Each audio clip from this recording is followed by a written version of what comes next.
Greetings everyone, my name is Sai, and there's a game I really like called Subnautica, but I always have the damnedest time trying to get any of my friends to play it. This is how the conversation usually goes. Hey, have you ever heard of Subnautica? I'd ask them, and they'd say, no I haven't, what is it? And I'd say, well it's an early access, and that's when they stop listening. So then I have to stop and assure them that no, it's one of the really few good early access games.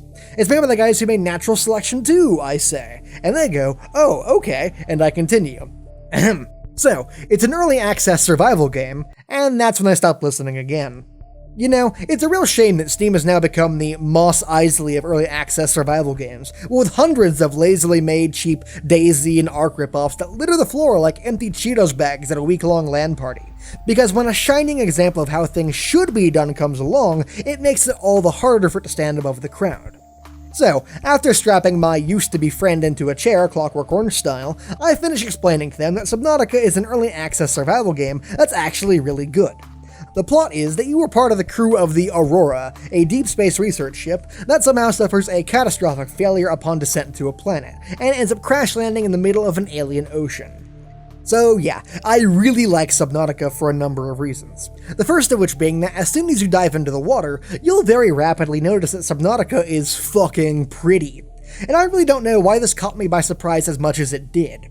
I think it's mostly because in the indie gaming scene's rush to make 20 billion survival games, they've conditioned me over time to associate the genre with graphics that range from okay, workable, stylized, to just plain ugly.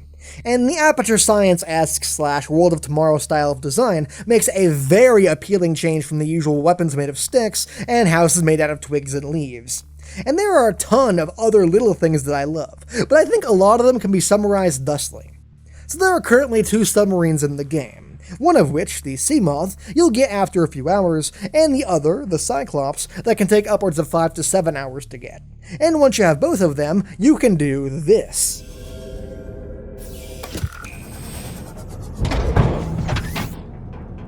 How cool was that? So yeah, it's safe to say Subnautica exceeded all my expectations, but what I really didn't expect when playing this game was how horrifying it can be, what with its cheerful aesthetic, cute fish, and bright color palette. But before we continue, I need to share something with you. So, I have hardcore thalassophobia, which is a big word that means the ocean horrifies me. Now, when I say hardcore, I mean that, for example, last summer when my mother took us swimming on a boat, I refused to get in the water when we laid anchor, and if I went back to that lake today, I would probably do the same thing again. And if you need some kind of explanation as to why, I've always thought this image right here perfectly encapsulates it. The knowledge that fucking Cthulhu could be 10 feet below you and you would never know. That scares me. And I know what you're thinking. Sai, really, what are the odds of Cthulhu being below you in a boat? Like, 1 in 20? Seriously, why are you worried about this? And I know, it's a completely irrational fear, but it's that feeling that anything from a minnow to a killer whale could be waiting right below you and you would never know. That scares the shit out of me. And that is a feeling Subnautica captures perfectly. And I think part of what feeds into that is the soul-crushing sense of isolation. I mean, you leave your escape pod, and the first thing your eye is drawn to is the shipwrecked Aurora in the distance, before looking around and noticing you're in the middle of the ocean, alone. And that's one of the many, many things that sets Subnautica apart from the competition. There is no multiplayer. Now, a lot of people seem to think that's a criticism, but personally I think it's a strength. There is a plethora of other multiplayer-focused survival games out there already for you if you need that, but here, the story is set up perfectly for atmospheric horror.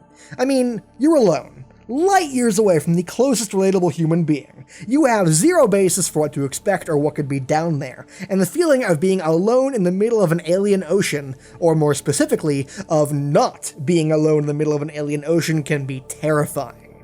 My first night was a great example of this. So you spawn in the shallows, where unless you go around being the aggressor, you're pretty much safe. So I was in the middle of getting the hang of it, splashing around in the biome equivalent of the kiddie pool, and then the sun goes down, and I learned the hard way that, holy crap, nights in this game are really dark.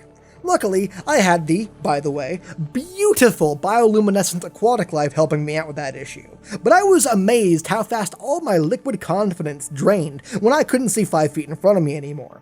And so I spent the rest of the night huddled back in my escape pod, my only sanctuary from the potential horrors below.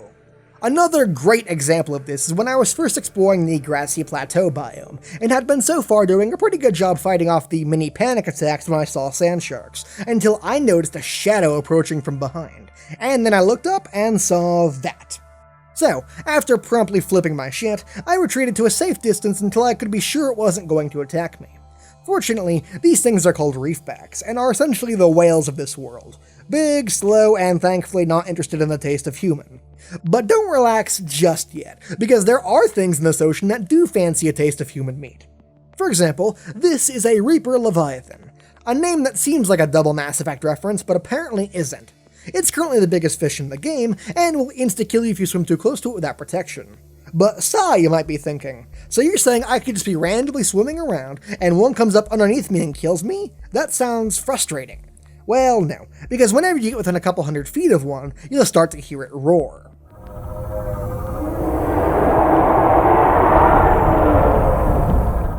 I don't care if you have thalassophobia or not. If that didn't scare the living crap out of you, the only possible explanation is that you are deaf. Now, I've told you all this to explain to you why Subnautica scares me like it does, because it's everything I've just talked about, from the introduction, the isolation, the graphics, and the sound design, all put together, that makes Subnautica by far the most I've ever been immersed in a survival game, which you'd think would be a key aspect of the genre, right? I mean, if you're not immersed in the experience, why do you care if your character survives or not? And here's the thing. If a Reaper Leviathan gets you, you have a random chance to lose a few items, and then you get teleported back to the escape pod. The gameplay consequences of getting caught by one really aren't that severe. So it is a testament to how deeply immersed in the game I am that I am fucking terrified of those things. And that's what Subnautica is. It is a horror game in disguise. The bright, cartoony graphics are there to throw you off for what can be an amazingly tense and nail-biting experience. But despite that, and my personal hatred of horror games, I love Subnautica. I've spent just shy of 15 hours in it thus far, and I go back in every time the devs release an update, because I am now so immersed in the setting and the world they've built that my own personal curiosity to both discover and learn more, to delve deeper and deeper into that fucking ocean, it now trumps my fear. And it's because of that I honestly can't tell if Subnautica is helping me cope with my fears, or just making them infinitely worse. But you know what? There's only one way to find out.